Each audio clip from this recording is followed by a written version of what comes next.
the Pledge of Allegiance. Ms. Moxley. Let us pray. Almighty and eternal God, thank you for giving us another day and for all that has been provided to us on this good earth. Bless our community and all who are gathered here this evening.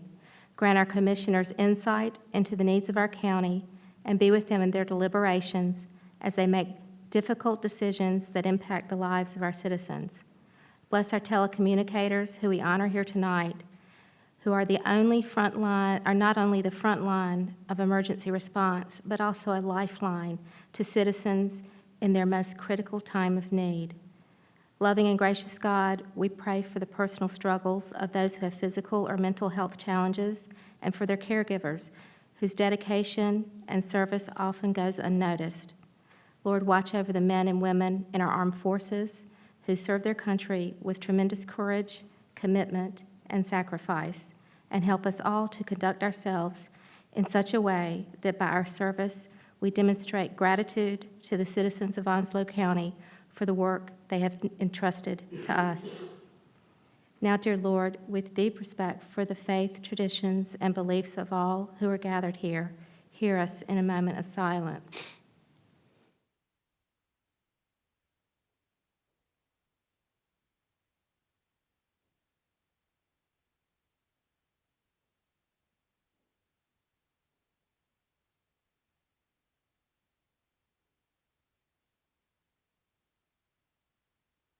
Thank you.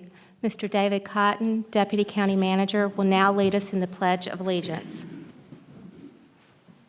Allegiance to the flag of the United States of America and to the republic for which it stands, one nation, under God, indivisible, with liberty and justice for all.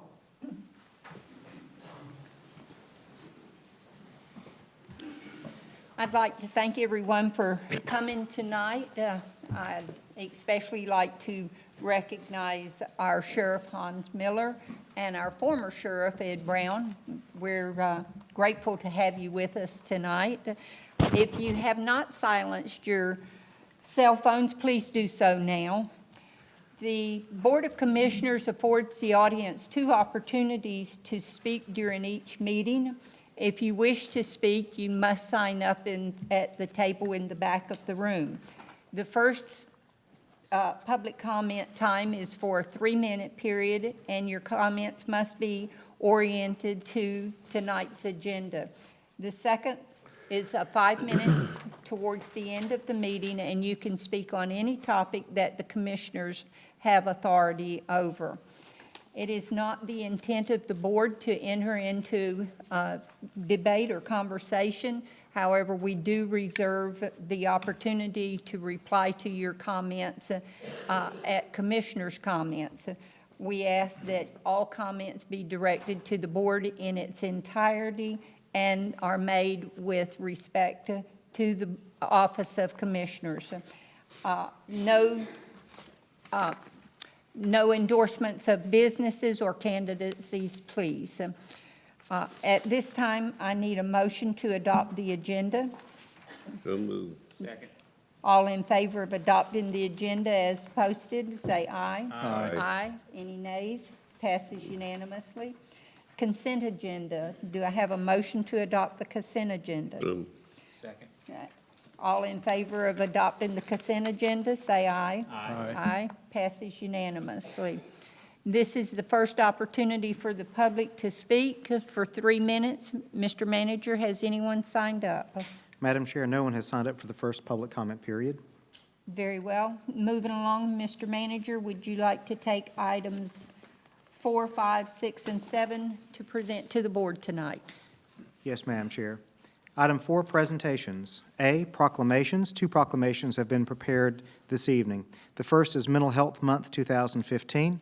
This time I'll read the proclamation into the record. State of North Carolina, County of Onslow, Proclamation, Mental Health Month 2015.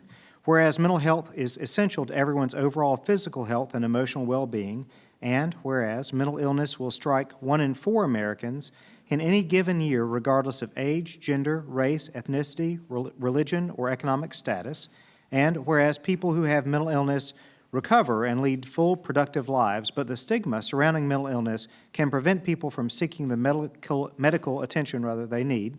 And whereas 40% of those with mental illness have been arrested one or more times, and 1 in 3 of those experiencing homelessness also suffer from severe mental illness, and whereas an estimated 2/3 of adults and young people who have mental health disorders are not receiving the help they need, and nearly 30,000 American lives are lost each year to suicide and mental illness, and whereas the cost of untreated and mistreated mental illness and addictive disorders to American businesses, governments, and families has grown to over $100 billion annually, and whereas Mental Health Month is observed every May nationwide by advocacy organizations to raise awareness and understanding of issues related to mental health and to eliminate the stigma associated with seeking mental health services.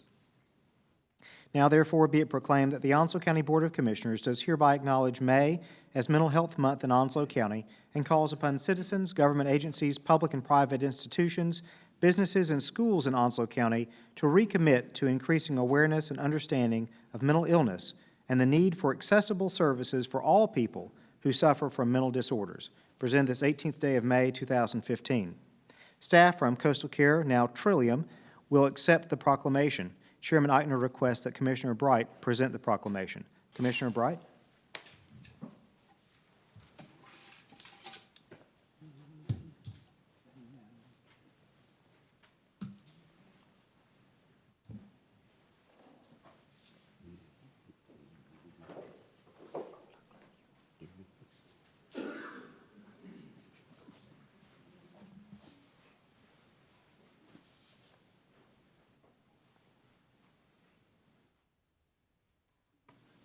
It's a pleasure to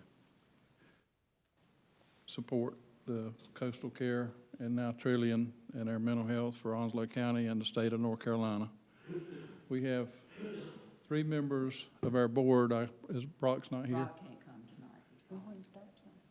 Miss Lindsay Russell, Miss Sylvia Horn, you have been on that board and served Onslow County since Christ was a teenager. And we appreciate your dedication, your time, your service, and your expertise in the category of mental health and substance abuse. The state of North Carolina is really plagued with substance abuse and mental health issues. We're working very hard to address those issues, and it's a hard thing to do. I'd like to issue this to you from Trillium. Issue this proclamation to you and to our board members, and thank you so much for being here to accept that. And Lindsay and Sylvia, thank you so much for being on our board. And I have a little presentation for you guys. And I'm gonna let you speak a little bit, you too.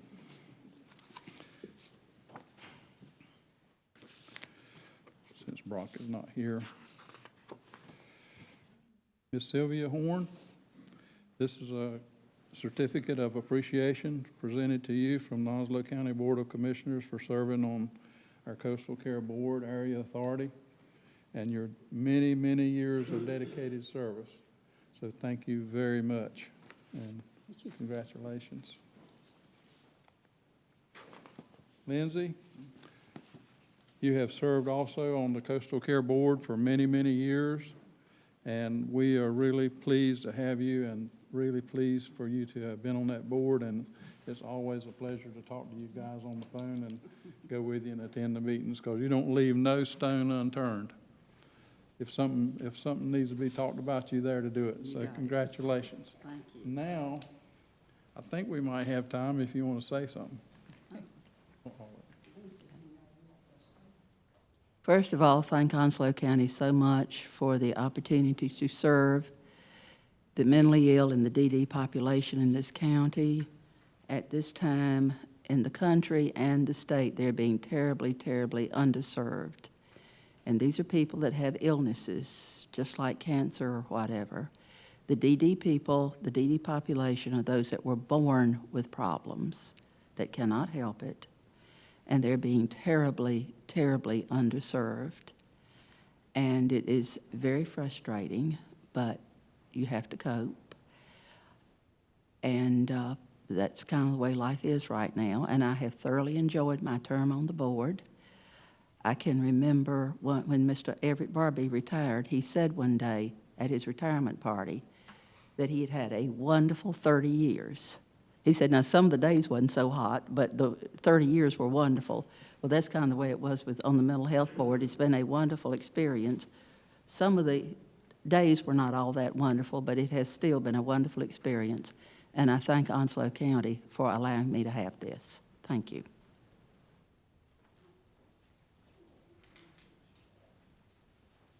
I have worked in the field, mental health, DD, SA for probably 50 years now, in one capacity or other. With being hired probably 3 years, and then volunteering, besides that, volunteering with my job and volunteering afterwards. And so I have been on this committee, have enjoyed it so much, and I would like for North Carolina to be doing things different from what they are now. I'm certainly not happy with that, but I think that later on it's going to come back around to hopefully we are local. I hope so, because I like to know what's going on locally. I like to know our people are being served, and I'm very angry when they're not.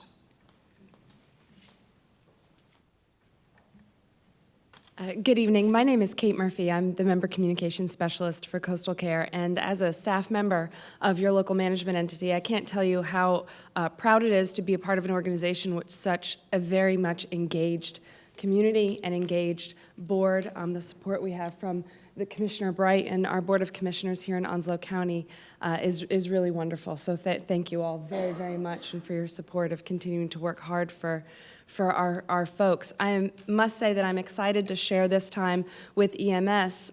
We heard in our proclamation about Crisis Intervention Team, and we enjoy a very strong partnership with EMS here, being members of Crisis Intervention Team training and utilizing a 24-hour crisis response center right here in the community.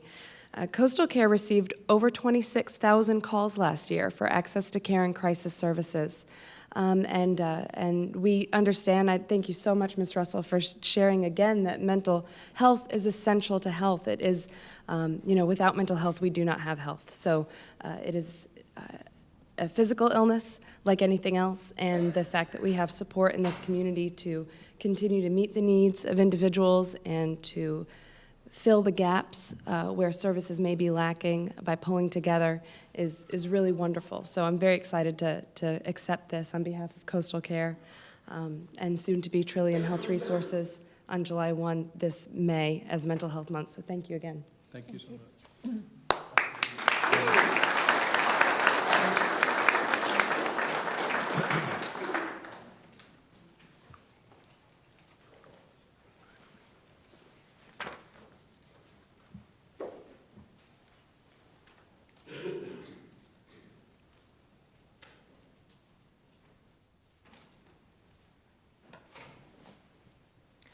The second proclamation this evening is for Emergency Medical Services Week. This time I'll read the second proclamation into the record. State of North Carolina, County of Onslow Proclamation, Emergency Medical Services Week, May 17th through May 23rd, 2015. Whereas each day Americans rely on emergency medical services system to help them in their hour of greatest need. When illnesses and accidents strike unexpectedly, EMS personnel are the first on the scene, and their timely actions often make the difference between life and death. And whereas emergency medical technicians, paramedics, and first responders serve on the front lines of our healthcare and public health system, working with them are many others whose dedication makes the EMS system function, including emergency dispatchers, physicians, nurses, as well as colleagues in the fire service and law enforcement.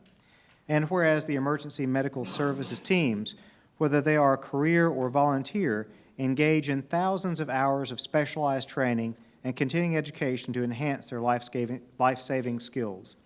Now, therefore, be it proclaimed that the Onslow County Board of Commissioners declares the week of May 17th through May 23rd, 2015 as Emergency Medical Services Week in Onslow County, in honor of the men and women whose skills and knowledge keep our citizens safe. Presented this 18th day of May, 2015. Representatives of the Onslow County Emergency Medical Services Division and Onslow County Emergency Services will accept the proclamation. Chairman Eichner will present the proclamation. Madam Chair.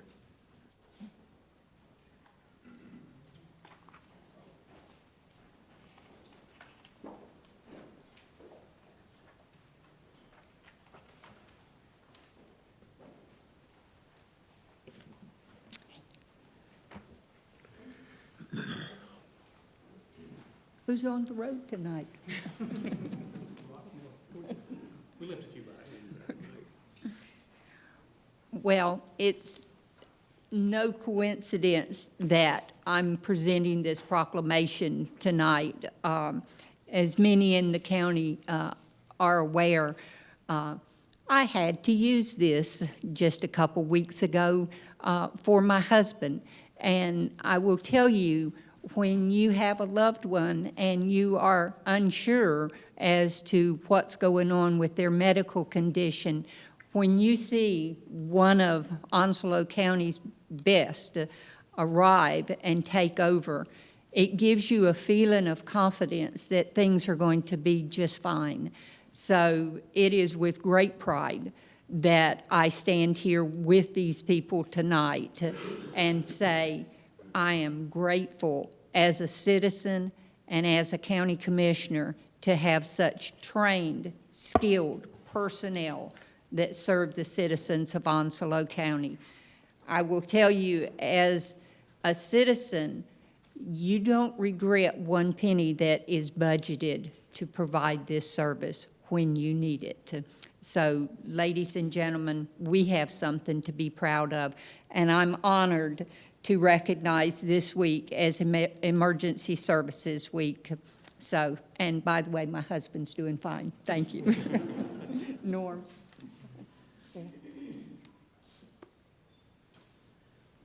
I'd like to thank the Board of Commissioners, Chairman Eichner. I get very passionate about EMS, and especially EMS in this county. I'm very proud to work with the people I do. They are very dedicated to their community. They live in the community, so their performance reflects back. It's their family members, it's them. We want to be able to provide that initial support. We want to help the families through their crisis, not just the patient, but the family as well. And again, thank you for the recognition, and I just need to thank everybody who's here and the other paramedics who are working tonight, and our volunteer agencies who do help support our services in the community as well. Thank you. Thank you so much.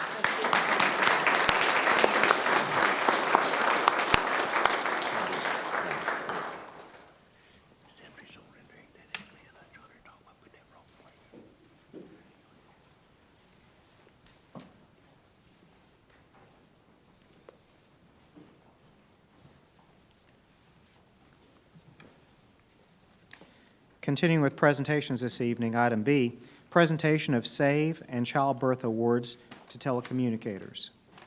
Some of the greatest accomplishments for a public safety telecommunicator are to be able to assist in saving of a life or in assisting in the starting of a new life. These events do not occur often, and the individuals deserve to be recognized when they accomplish these feats. It is customary for the telecommunicator who gives CPR instructions that result in the patient eventually regaining a pulse, or gives instructions that assist in the delivery of a baby to receive a special recognition certificate. Tonight, Onslow County recognizes those employees who performed this extraordinary service. The following employees provided cardiopulmonary resuscitation instructions over the phone that assisted in the patient being successfully resuscitated and transported with a pulse to the hospital. And as these individuals' names are called, I would ask that they please come forward and begin a line over by the flags, if we could. That way, not everyone will come up at the same time. I want to make sure that every individual has a moment of recognition, please. Mr. Brian Cole.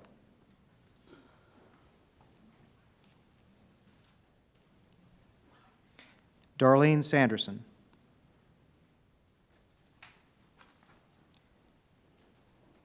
Kelly Milam, Kim Herndon, Gina Cook,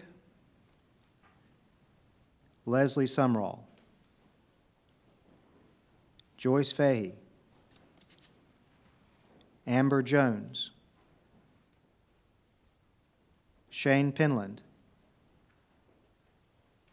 Dominique Keaton, Desiree Smith, Aaron Wiseman,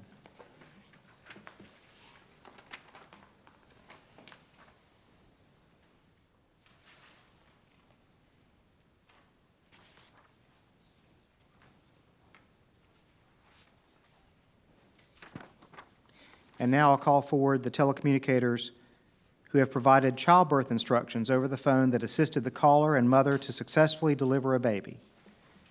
And if you're already standing up front, as some of you may be, just step forward once again, please. Darlene Sanderson, Ellen Ellis,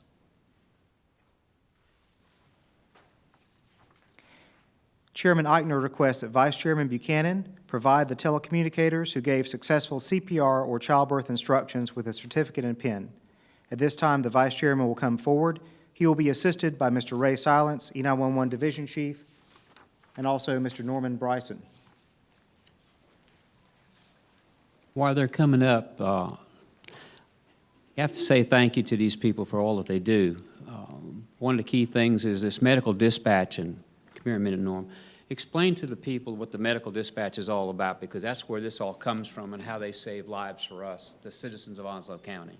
The medical dispatching does a couple different things. One of them is, number one, to give us priority for the call that we're going on.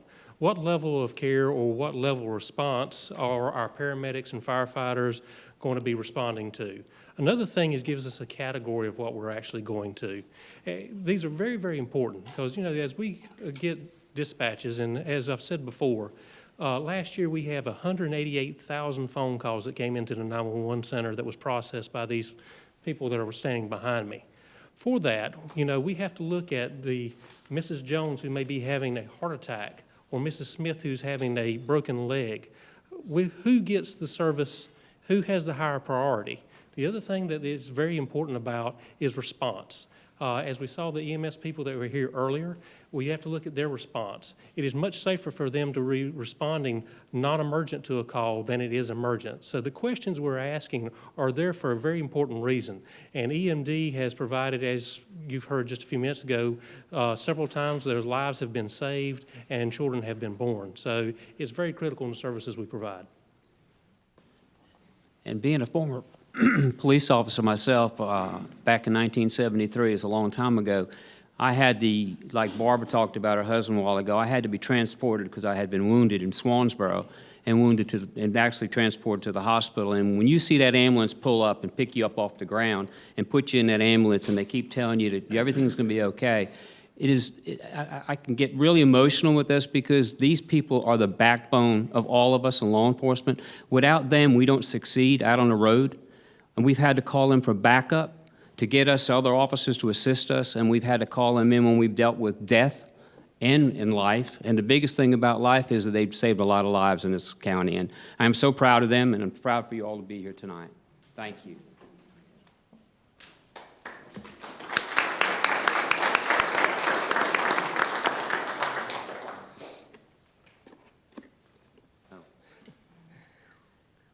I'm going to read the names who's got a certificate, and they've got one of two pins, either a life save pin, meaning they perform CPR to save a life, or they've got a stork pin, meaning they've done childbirth. And the stork pin has a blue or a pink to it, whether it be a boy or a girl that they help deliver. So the first one goes to Aaron Wiseman for a save pin.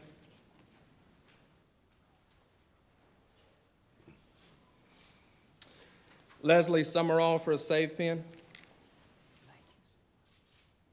Dominique Keaton, save pin. Desiree Smith, a save pin. Shane Penland, a save pin. Joyce Fahey, a save pin. Amber Jones, a save pin. Kelly Milam, a save pin. Ellen Gellenbeck, a stork pin, and it's pink. It's a little girl. Darlene Sanderson, it's going to take a few minutes. We've got about 4 or 5 for her. She has quite a few. A save pin. And Darlene had another save pin. Another save pin for Darlene. And then Darlene has a stork baby girl pin. Thank you so much. And then Gina Cook, a save pin. Have anything you'd like to say? Y'all quiet? We thank you for what you do for us.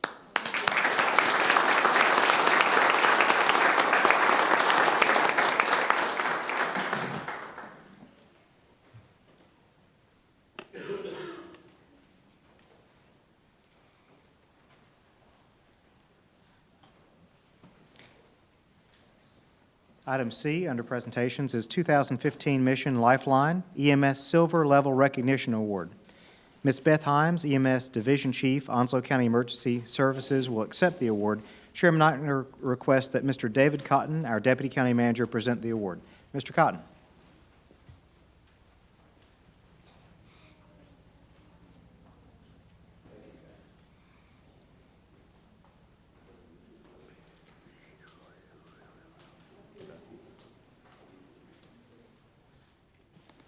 On behalf of the Board of Commissioners and Mr. Hudson, it's my distinct privilege to present this award.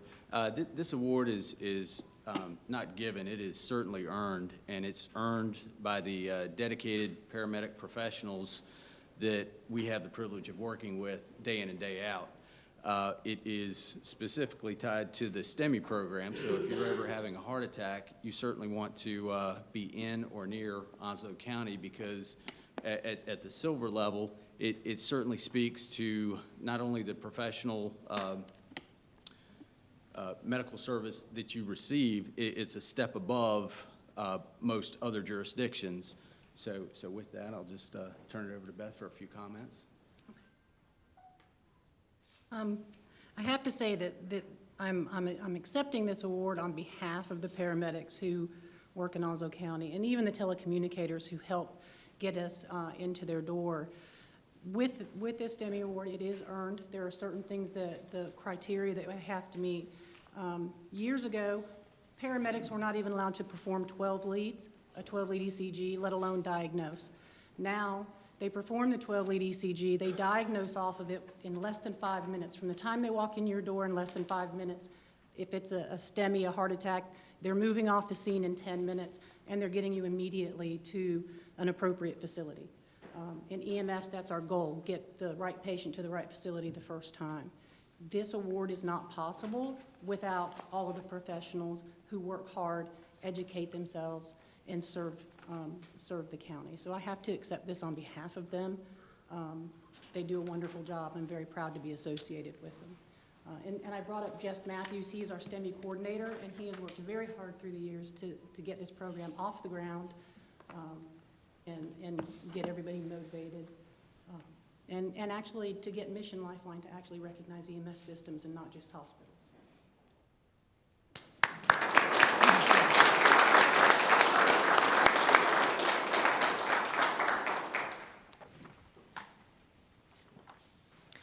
The last item under item 4, presentations, is award of service sidearm. In accordance with North Carolina general statutes and county policy, Onslow County government awards former Sheriff of Onslow County, Ed Brown, his service sidearm. Chairman Barbara Eichner will present the sidearm to Mr. Brown in recognition of his 41 years total service in law enforcement, of which the last 24 years were as sheriff. Chairman Eichner, Mr. Brown, will you please come forward?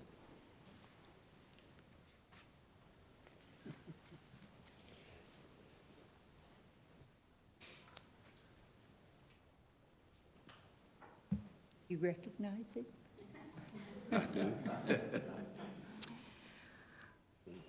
I come before you tonight not as a commissioner, but as the citizens of Onslow County.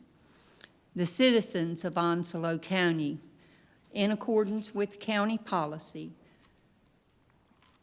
is proud to award Ed Brown his service weapon.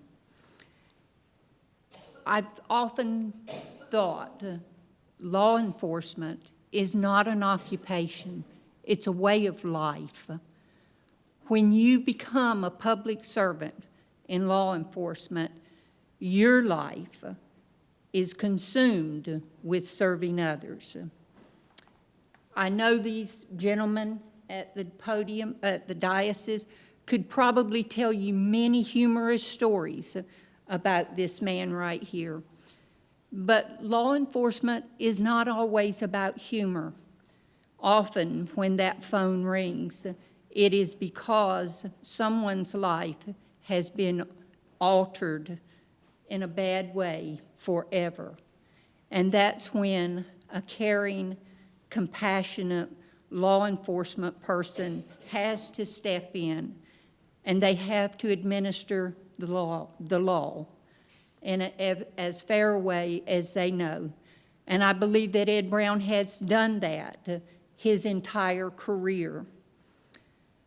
I heard Colonel David Grossman at a street survival seminar some 30 years ago make the statement that when a lawman puts his uniform on and steps out the door, he says to the citizens, "Stand behind me, I will protect you." And I believe that this man has protected the citizens of Onslow County with every fiber of his being for 41 years. So on behalf of the citizens of Onslow County who have stood behind you, Ed Brown, and you have protected us, I say thank you, thank you, thank you, thank you. And please accept your sidearm as a token of the appreciation of the citizens of Onslow County. Thank you, Ms. Harder. Appreciate that.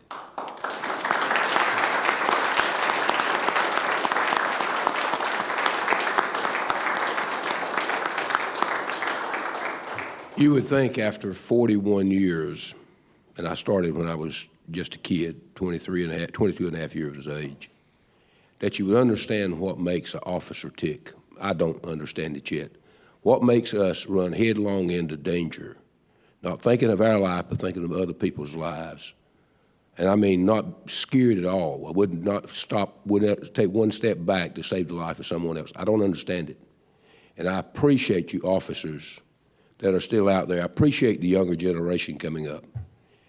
Folks, our emergency services people is why we who are not in emergency services and live everyday lives working and carrying on our business can do it in Onslow County with such peace. God bless you. Thank you, commissioners. It has been my honor and privilege to have served the citizens of this county this long, and I can say from being born here 71 years ago, being here since in this 48 years ago is when I started with the police department. We've got a beautiful county, we've got a beautiful government of county, and we've got something that everybody else would like to have but don't have it because they don't have the quality of people I think we got. God bless you. Take care. Thank you.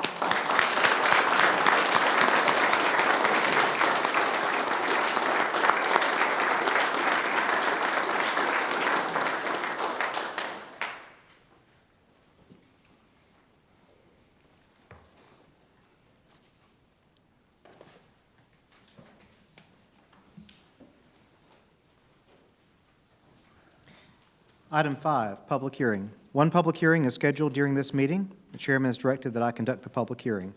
Rezoning case LCZ 2015-23.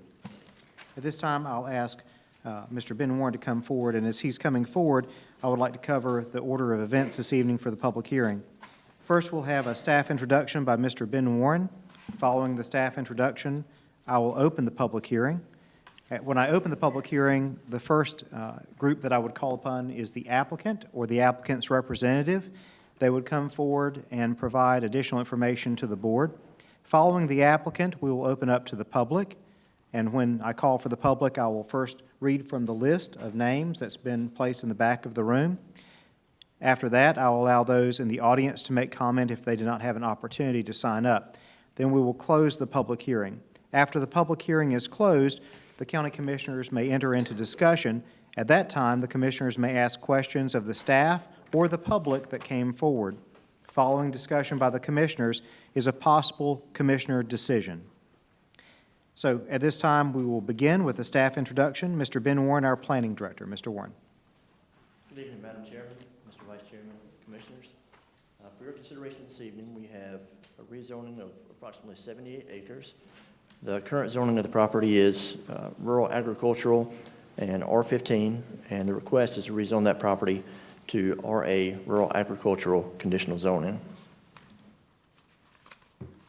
Just a little bit of background information. The property owner is J.E. McCotter Land Company, LLC, and the rezoning request includes two different parcels.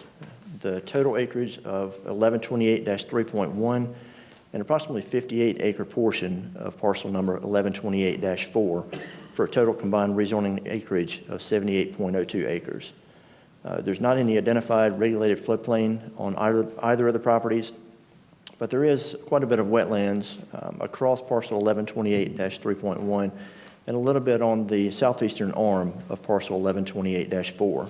There's no streams identified on the property. And looking at utilities serving the property, Onwassa does have a 2-inch water line that terminates at the end of Wood Road in front of the site, and that's on the northwestern corner of the site, and another 2-inch water line that terminates at the end of Daly Street immediately west of the site. And there's currently no sewer available at this time.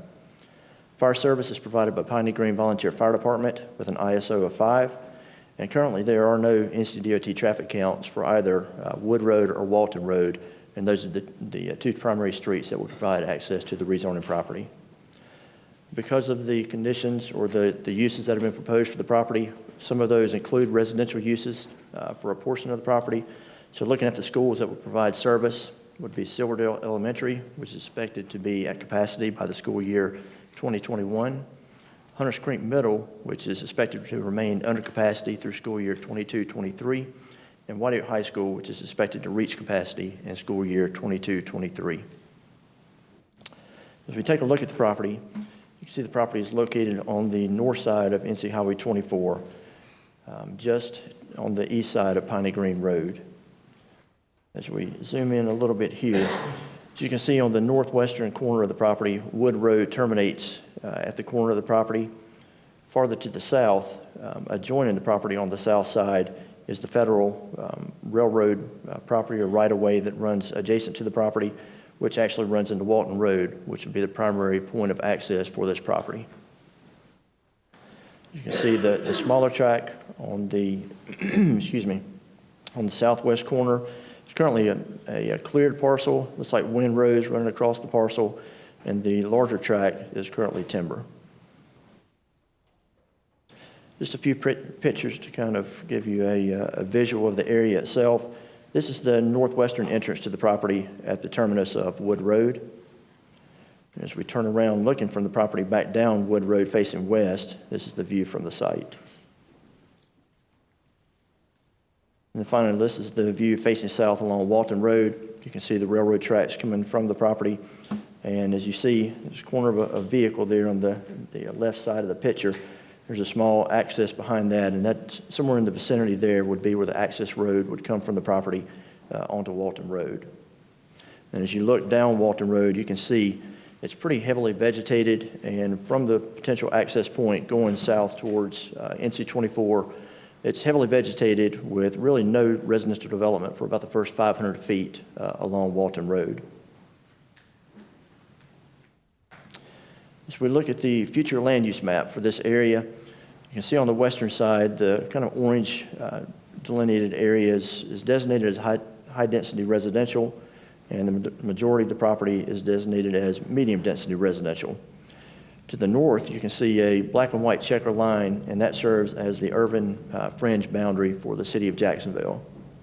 And essentially what that means is that within the urban fringe area, that's an area that's designed to be kind of an extension of the urban environment of the city in Jacksonville.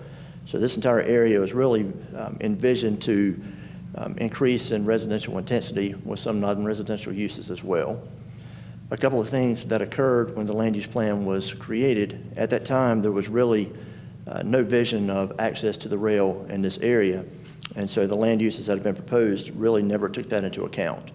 So as we see here, there's a little bit, the purple area along NC 24 is designated as a kind of a commercial node with some high density and medium density residential branching out from that, but really did not take into consideration access to the rail.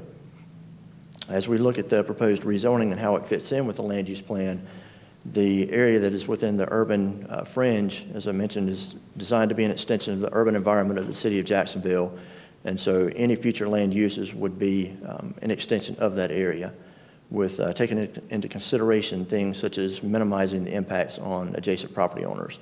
And so through the rezoning petition that we have for your consideration, as you recall, it originally came forward a couple of months ago as a straight rezoning.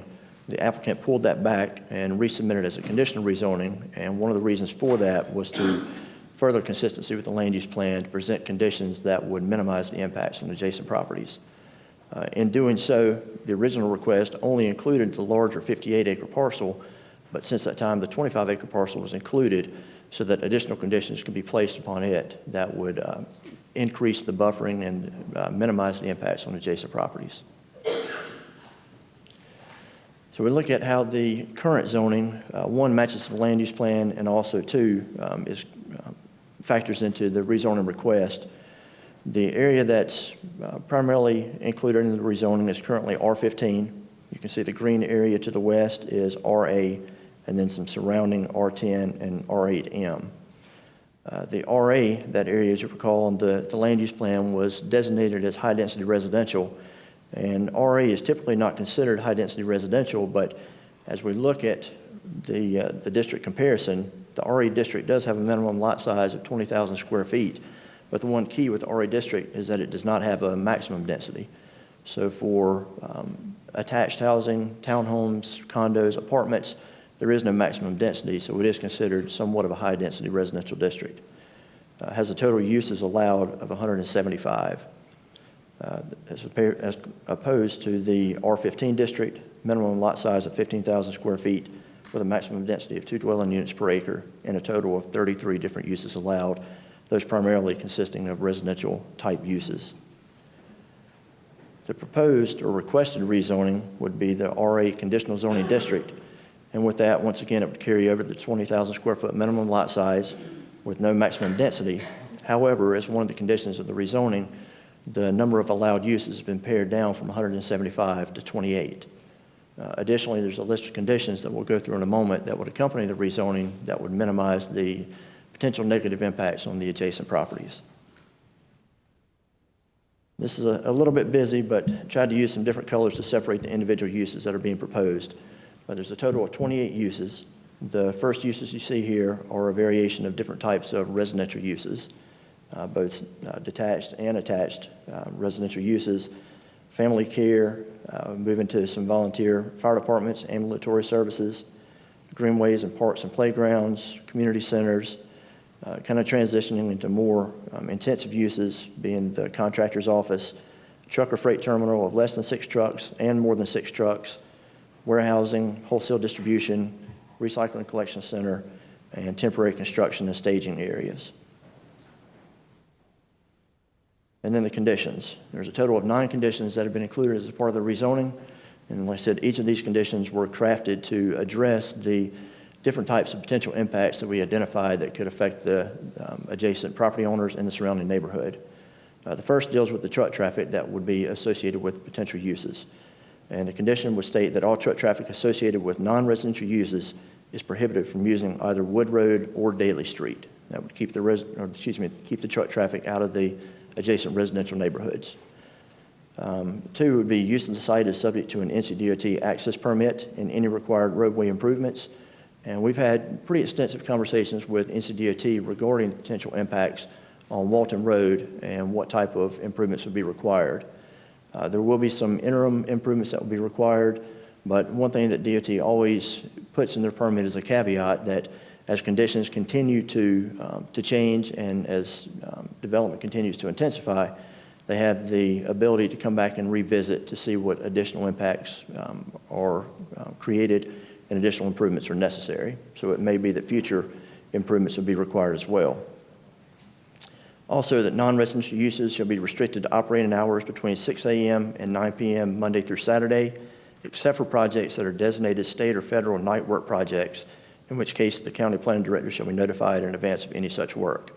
So wanted to be sensitive to the potential developers, that they are competitive in bidding for state and federal projects, but also try to restrict the hours that truck traffic would be going up and down Walton Road and potentially impacting those residents along that area. Also in buffer zone area A, and we'll take a look at the site plan in just a moment, but between the property line and the non-residential use, a 10-foot high berm should be constructed with trees planted on the property line side of the berm. In a buffer zone area B, a 60-foot minimum natural undisturbed buffer shall be retained between the property line and any non-residential type use. Additionally, a 60-foot minimum buffer will be retained between the freight terminal distribution area and any future residential development on the rezoning site. For any non-residential use, the site operator's motor vehicles or material handling equipment working within the project site should utilize an OSHA-approved technology other than a backup alarm system. So another thing we wanted to do there was to try to minimize the noise coming from the site and impacting the adjacent property owners. And those backup alarms, the pitch of those alarms has a tendency to travel a long distance and to really affect those property owners. So that one was addressed here. And also, except as explicitly stated to the contrary herein, development activities should comply with the requirements of Onslow County ordinances. And finally, lighting will be directed or shielded to minimize carryover or impacts onto adjacent properties. So here we have a copy of the site plan. It's probably going to be a little bit difficult to decipher in this format, but you do have a larger copy in your packet. Just a couple of things to note on the site plan itself is along the very south side of the property is the existing railroad tracks. As part of the development of this property, it's proposed to take a railroad spur, which would come up through the southern portion of the property and then tie back down into the tracks. Is that not showing? Let's see if I can.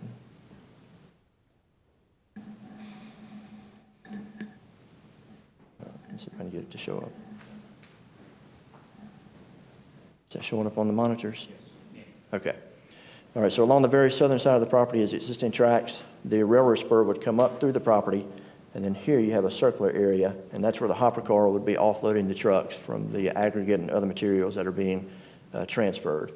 You've got some little areas here, which would be the stockpile area for the aggregate materials, and then essentially what would happen would be truck traffic would come off Walton Road, would come down the easement, come up through the property, pick up the aggregates, and then come back out of the property. As you look along the most western portion of the property, the hatched area here, that's buffer zone area A, where the 10-foot buffer would be installed, somewhere in that vicinity. Farther along the property line to the north would be buffer area B, and buffer area B would be the 60-foot undisturbed or natural buffer. And then should the northern portion of the property be developed for any type of residential type uses, there would also be another 60-foot undisturbed buffer that would separate the residential and non-residential type uses. Uh-oh. Okay. I feel like John Madden up here drawing around. All right, so again, as we take a look at the comprehensive plan, like I said, the requested RA zoning district is not a corresponding district for the medium density residential areas. However, the combination of the urban fringe and medium density residential, when considering the conditional rezoning and the conditions that have been proposed, do satisfy the intent of the comprehensive plan. And so we look at the reasonableness and public interest of the rezoning request. The proposed rezoning would provide better access to goods and services, both for the immediate area as well as throughout Onslow County, with additional access to aggregates and other such materials. And finally, the planning board did review this request and has made a unanimous recommendation for approval. So with that, I'll turn it back over to Mr. Hudson for the public hearing. Thank you, Mr. Warren. This time, I'll open the public hearing on LCZ 2015-23. I'll ask that the applicant or the applicant's representative come to the podium. Please state your name and your relationship to the applicant and provide additional information to the board. John Parker, 306 New Bridge Street, Jacksonville. I am representing the applicant as the planning agency. Binda did such a good job covering this that I don't know that I have that much more to say, so I need to emphasize just a few things. When we set out on this, we had 2 tracts of land. We had a 20-acre tract that was already zoned RA, and that was covered by Ben. We had a 60-acre tract that was zoned R15 that we needed to zone RA in order to shift the use over from up against that residential area to more toward the heart of the site. And we applied for that as a straight rezoning. We heard your concerns with the straight rezoning. We withdrew that and we resubmitted as the conditional. But in order to also attach the conditional to the existing 20 acres, we needed to include it in the rezoning, recognizing now that it was not part of the original. It was already zoned for the use that we intended, and we needed to add the 60 acres. We've done, we think, everything that we've been asked to do. We've restricted the access, we've placed the buffers, we've restricted the uses to just a very small a number of uses. We've added the 20 acres. We think that we've covered all the bases here. And we have a very unique opportunity that we don't have virtually anywhere else in the county, and that is access to the rail at a reasonable distance to a major highway, and that being NC Highway 24, with Camp Lejeune very much needing the access to the materials that will be coming from this development. Again, the planning board unanimously recommended approval. I even saw that the staff recommended that you consider favorably on this, and we certainly would ask that you do the same. And I know that in the once you're through with the hearing, I'll be glad to try to answer any questions. Thank you. Thank you. This time we'll move forward with members of the public that have signed up to speak regarding this matter. The first individual that signed up to speak is Mr. Dan Oliver, 601 Chandler Court, Jacksonville, North Carolina. Mr. Oliver.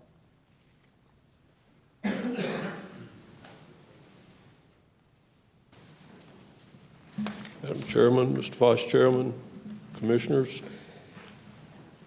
Mr. Hudson and staff, we appreciate the opportunity to be here. I'm here this evening representing Jacksonville-Onslow Economic Development. I will tell you that usually Ms. Sheila Pierce would be here to make these comments as our executive director, but she and her husband are anxiously awaiting the birth of their first grandchild right now up in Raleigh, so she was predisposed to be elsewhere. We appreciate the opportunity to comment this evening. The applicant and the United States Marine Corps, the owner of the short line rail that this property is adjacent to, as well as Jacksonville-Onslow Economic Development, have been working now for more than 3.5 years to develop and put in place a privately held rail site in Onslow County. It's been a precious thing to try to build, and what I have to say is there's been a great collaboration between these groups to try to bring this to fruition.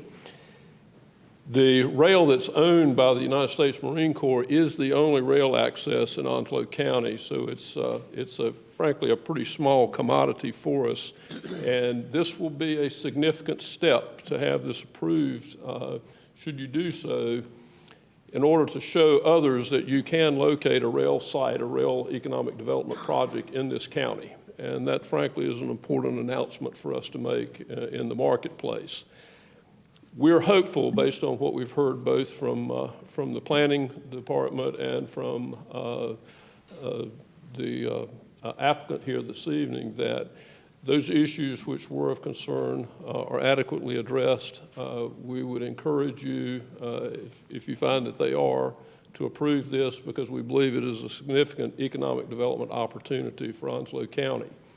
we appreciate the opportunity to comment, and we look forward to your decision. Thank you. The next individual that signed up to speak is Mr. Anding Winston, pardon me, Mr. Anding Winston of 1001 Pine Valley Road. Did I pronounce your name correctly, Mr. Sir? Winston Anding. Anding Winston, thank Right. you. You know, it's a small world. I own 2 or 3 pieces of the property that backs up to that land. I was purchasing 18.9 acres across the railroad from that land, and a man run me off and said if I went on that property, he would call the law on me. And I just can't believe it. I came here to talk about sewage and adjacents to that. But anyway, I own property in Hickory Hills East Mobile Home Park. Since 1988, we've only received 4 signs that says high water. 4 signs. Then we got 2 streets halfway paved because they put the apartment building on Piney Green Road. The other day, well, the other week, one of my tenants filed charges that said that my septic tank didn't work. The county came out and told me I got to put a $10,000 plus drip system on 0.8 of an acre. I just don't see, and I'll talk to Onwassa about sewage throughout this area. They said, well, we don't have the authority to install sewage. And so what I'm saying is, how can we develop something in this area when sewage is not even provided for? I remember a Judge Alford telling me that I'd be in so many chains it'd take 4 deputies to haul me to jail. I can't believe it. I can't even get the Marine Corps or Onslow County to dig and clean the ditches that run between my property and this property. Now, I'm not down here to try and embarrass anybody, but it's come full circle. I don't think we ought to develop anything until we get sewage in the ground for this area. Not on paper, not some big plan. And gentlemen, I'm not throwing water on your plan. I think it's pretty good. But for those of us who've been out there struggling all these years, it just doesn't seem fair. Thank you.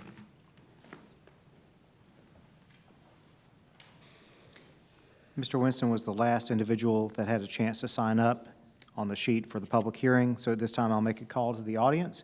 If there's any member of the audience that wishes to speak regarding LCZ 2015-23, which is the rezoning that we've just been talking about, now would be the time to please come to the podium. Once again, if any member of the audience wishes to speak during this public hearing, now would be the time to come to the podium. With no one else signed up and no one else coming to the podium, the public hearing is hereby closed. This item is now available for commissioner discussion and possible decision. Madam Chair. Okay. What's the board's pleasure? Motion to approve. Second.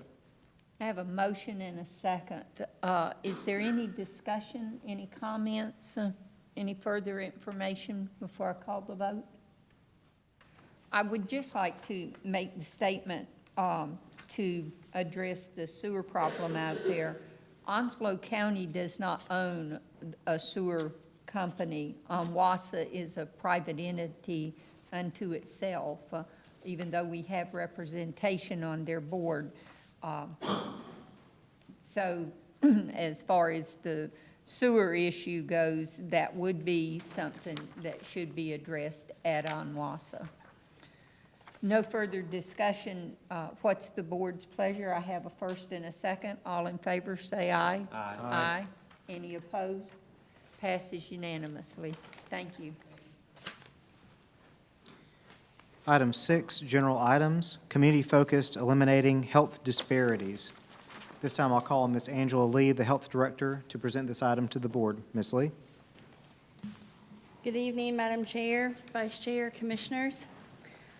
It's my pleasure tonight to share with you that in collaboration with our community partners, the Onslow County Health Department was awarded a large grant from the Office of Minority Health, Division of Public Health.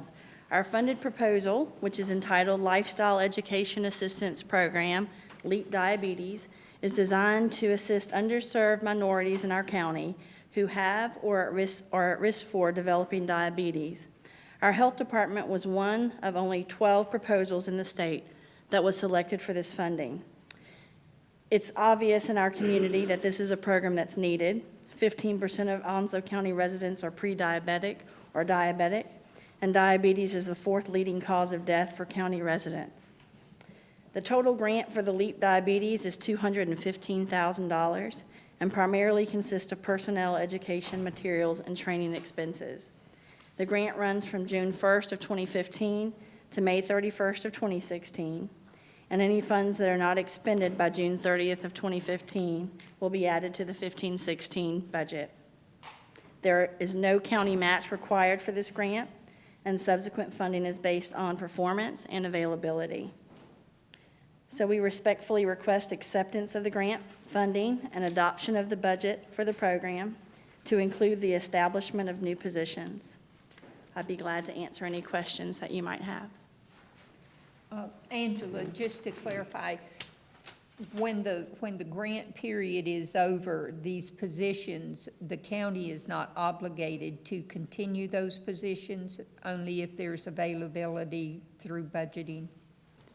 Yes, ma'am. And I think the manager included a note that they will be given written notice of that. When they are hired, they will understand and be provided that information in writing that it is for the term of the grant. Okay, thank you. What's the board's pleasure? Motion request acceptance of the grant funding. Do I have a second? Second. Any further discussion? Hearing none, all in favor say aye. Aye. Passes unanimously. Thank you.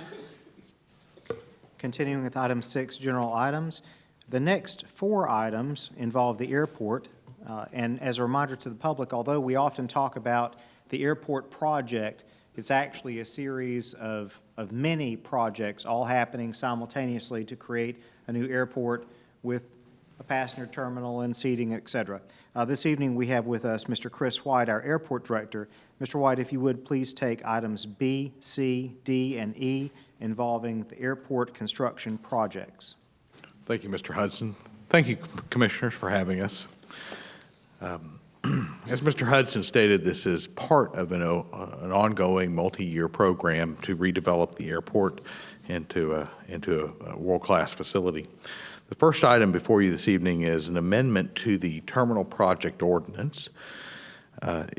It has become necessary to amend the current construction project ordinance to accommodate additional financing charges, furniture, fixture, and equipment, IT network equipment, concession upfit for the food and beverage concessionaire.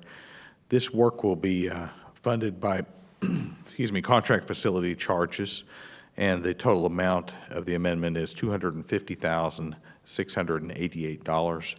That current project is budgeted at $24,844,015.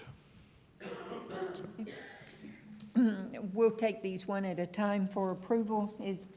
What's the board's pleasure? Motion to approve the amended project. And second?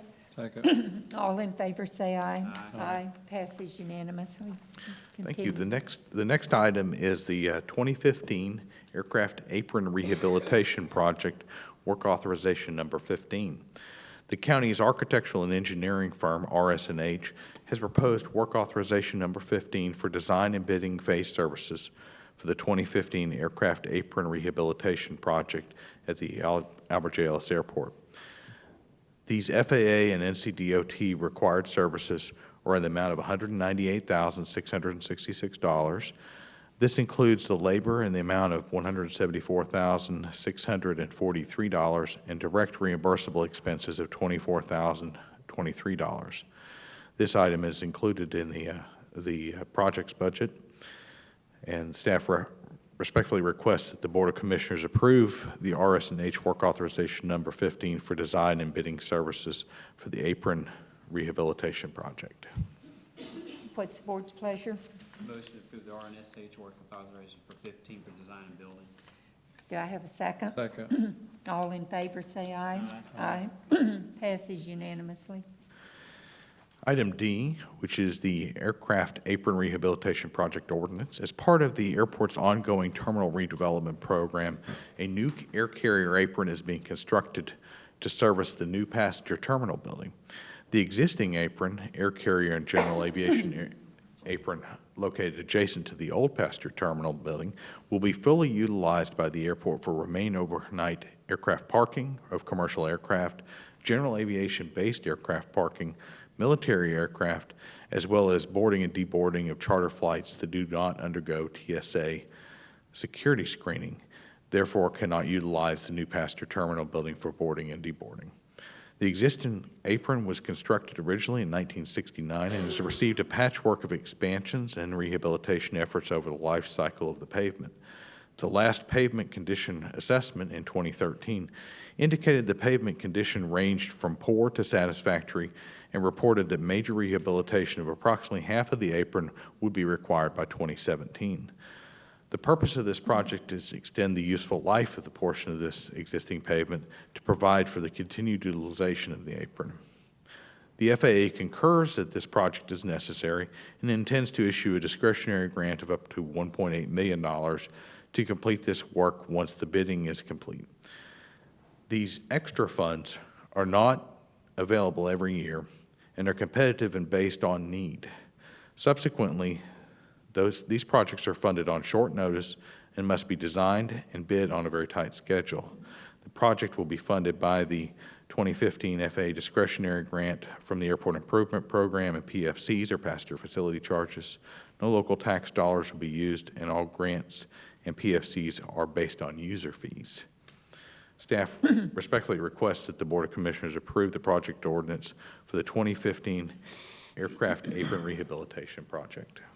Chris, if we're not awarded the grant, are we on the hook for the 1.8 million, 1.2 million? We're not obligated to construct it. We would just be responsible for the design costs, and those can be borne by passenger facility charges. Okay.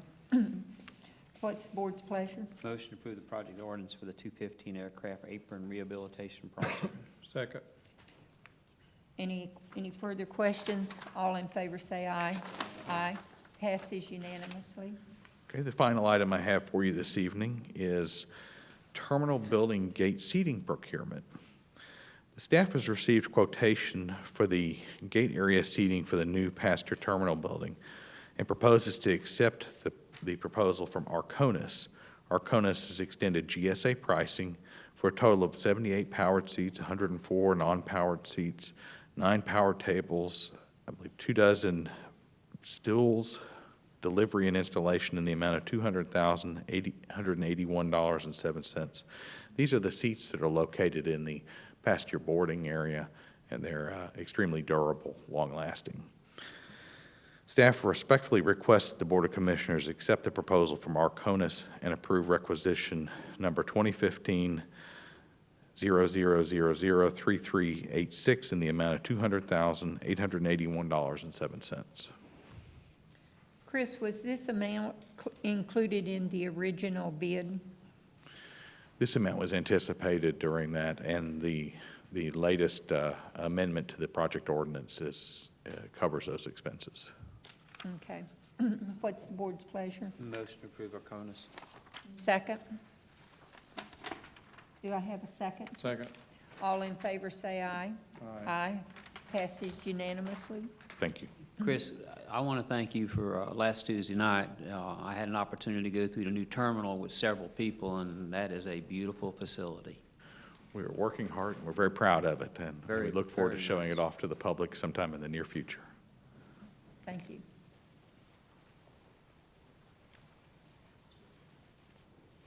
That concludes item 6, Madam Chair. Moving to item 7, appointments. A, Coastal Carolina Community College Board of Trustees. In most academic years, one of the 4 trustees that are appointed by the Onslow Board of Commissioners is in his or her fourth year, and must be reappointed in order to continue serving. Every 3rd year, 2 currently serving trustees must be reappointed. The 2014-15 academic year is one of those years. The 2 trustees whose terms of office are due to expire on June 30, 2015 are Mr. Itchy Popkin and Ms. Debbie Ray Rouse. Mr. Popkin no longer desires to continue his service. Since Mr. Popkin will no longer serve as a trustee, Coastal Carolina Community College is requesting that the Board of County Commissioners consider appointing Mr. Joseph J. Henderson II. In the past, Mr. Henderson has served as a gubernatorial appointment and has been a dedicated trustee according to the college. In addition, Ms. Debbie Ray Rouse would like to be reappointed for another term of office.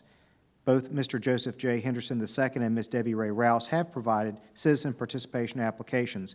They are on file and have been certified by the clerk's office. Therefore, the action requested this evening of the board is to respectfully request appointing Mr. Joseph J. Henderson II and Ms. Debbie Ray Rouse for a 4-year term expiring June 30, 2019. So move. Yeah. Second. All in favor say aye. Aye. Passes unanimously. Item B, Trillium Southern Regional Advisory Board. In accordance with North Carolina General Statute 122C-115C1, the Area Board of Coastal Care, an area authority serving Brunswick, Carteret, New Hanover, Onslow, and Pender counties, and the Area Board of East Carolina Behavioral Health, an area authority serving Beaufort, Bertie, Camden, Chowan, Craven, Currituck, Dare, Gates, Hertford, Hyde, Jones, Martin, Northampton, Pamlico, Pasquotank, Perquimans, Pitt, Terrell, and Washington counties have entered into an agreement to consolidate their agencies into a 24-county area authority serving all previously named counties. To provide a local presence in the counties served and to assure that each county has input into the services received by its citizens, the 24-county catchment area will have 3 regions. The regions have been designed to equalize to the extent possible the number of counties, population of the region, and overall square mileage. The counties in each region will appoint 2 members to the Regional Advisory Board, 1 county commissioner or designee, and another individual who meets the requirements, or at least one of the requirements, I should say, outlined in NCGS 122C-118-1B. Commissioner Jack Bright has been serving as the commissioner representative on the Coastal Care Board and would like to continue his service with the new area authority. Ms. Sherry Slater, Assistant County Manager, Consolidated Human Services, would be willing to serve in a category named within North Carolina General Statute 122C-118-19, who is an individual with social services expertise and experience in the fields of mental health, intellectual or other developmental disabilities, or substance abuse services. The specific action requested of the board is to respectfully request consideration of Commissioner Jack Bright to be appointed as the Commissioner Representative for a term not to exceed his service as a county commissioner, and to appoint Ms. Sherry Slater, Onslow County Representative, under North Carolina General Statute 122C-118.19 for a 3-year term expiring on June 30, 2018. What's the board's pleasure? Motion to approve both. The second. Second. All in favor say aye. Aye. Motion carries unanimously. Nothing was pulled from the consent agenda. Do we have public comment? Madam Chair, there are no individuals that have signed up for the second public comment period. Thank you. Do we have managers' comments? Commissioners, only that staff this week will be finalizing the budget. We've come to a point in time where our revenues and expenditures have balanced, and at this point, we're going through making sure we've caught all typos, errors, and we will shortly be producing the book for the board no later than May 29th. Are we anticipating anything coming from the state? At this point, no. As a matter of fact, just today I had a conversation with Senator Brown, and right now we do not anticipate anything coming from the state that would impact the budget at this time. That's great. Mr. Bright. Thank you, Madam Chair. Just want to congratulate all the folks from EMS, CPR, and Lifesavers, and folks that have helped in the birth of children over the phone. I think it's commendable that we have such a facility, and I'm proud of our EMS and their response to our citizens' emergencies. It's always a pleasure to see you folks here. Thanks for the folks that come and spoke tonight, and the public comment section for the rezoning. It's good to also hear, and appreciate some of the zoning board members being here. And other than that, good night and have a safe trip home. Thank you. Mr. Jarman, I have none tonight. no comment. Vice Chair? Thanks, everybody, for being here, and good night. I would just like to say how proud I am at the airport that these power seats are seats that have electrical outlets at each seat that is designated, so people can plug their cell phones or their computers in. I think that's some forward thinking. I know a lot of people that travel with those devices find themselves with their batteries running low, so I think that'll be a good accessory to our airport. I have nothing further, so with that, do I have a motion So to moved. adjourn? A second? Second. All in favor say aye. Aye. Aye. We're adjourned. Pleasure.